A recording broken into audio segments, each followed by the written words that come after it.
ఓం శ్రీ విఘ్నేశ్వరాయ నమః. అందరికీ నమస్కారం. జామీ ప్రేమ్స్ యూట్యూబ్ ఛానల్ నుంచి స్వాగతం. ఈరోజు మన కార్యక్రమంలో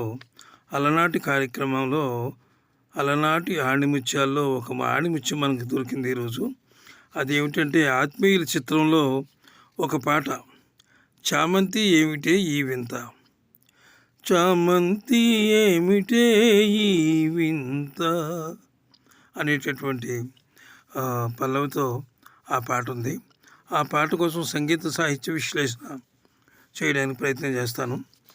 వీడియో ఎక్కడ స్కిప్ చేయకుండా చూడండి, చివరి వరకు చూడండి. ఆసక్తికర అంశాలన్నీ చివరినే ఉన్నాయి. నచ్చితే ఒక లైక్ ఇచ్చి సబ్స్క్రైబ్ చేసి మీ ఫ్రెండ్స్కి షేర్ చేయండి. మీకు నచ్చితే వారికి కూడా నచ్చవచ్చు. ఇక మనం లేట్ చేయకుండా మూవీ మ్యాటర్లోకి వెళ్ళిపోదాం. ఆత్మీయుల సినిమా గురించి 4 ముఖ్యమైన విషయాలు చెప్పుకుందాం.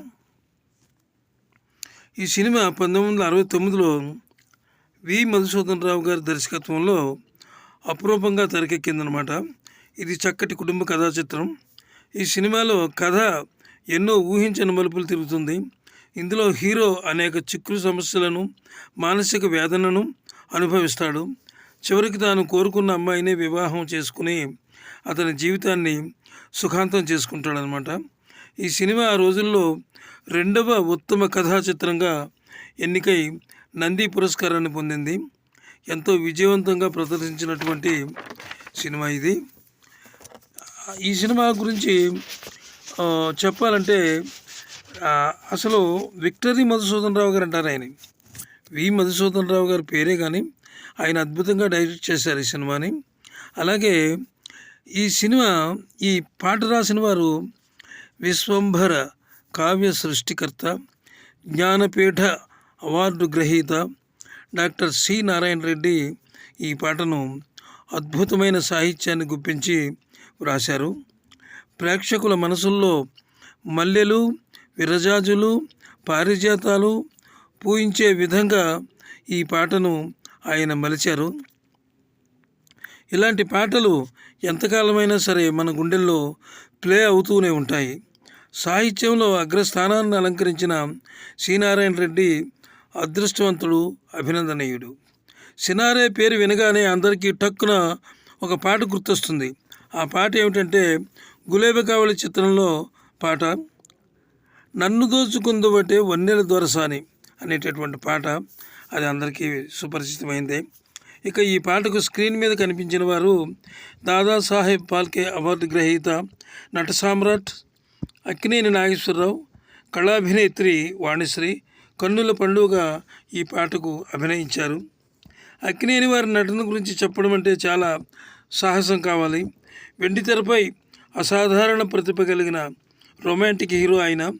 ఈ చిత్రం యొక్క కాన్సెప్ట్కి ప్రజలు బాగా కనెక్ట్ అయ్యారు. ఈ సాంగు ఆ రోజుల్లో ఒక ఊపేసిందనమాట. ఇక కళాభినేత్రి వాణిశ్రీ చాలా అద్భుతంగా నటించారు ఈ చిత్రంలో. ఈ చిత్రంతో ఆమె కెరీర్ టాప్ రేంజ్లోకి వెళ్ళిపోయింది. ఆమెను ముందు ఏఎన్ఆర్కి చెల్లెలుగా చేస్తావా అని ప్రొడ్యూసర్లు అడిగితే అప్పుడు ఆమె ఏం చెప్పిందంటే, లేదండి నేను ఏఎన్ఆర్ గారికి సరసన హీరోయిన్గానే చేస్తాను అందట. అప్పుడు చెల్లెలు పాత్ర చంద్రకళకి ఇచ్చారట. ఈ చిత్రంలో వాణిశ్రీ చెలరేగిపోయి నటించిందనమాట. తన సత్తా చూపించింది, అద్భుతమైన నటన ప్రదర్శించింది. ఏఎన్ఆర్ పక్కనే ఉన్నందుకు ఆమెకి బెరుకు లేకుండా చక్కగా అద్భుతంగా పెర్ఫార్మెన్స్ చేసి అందరి చేత ప్రశంసలు పొందింది.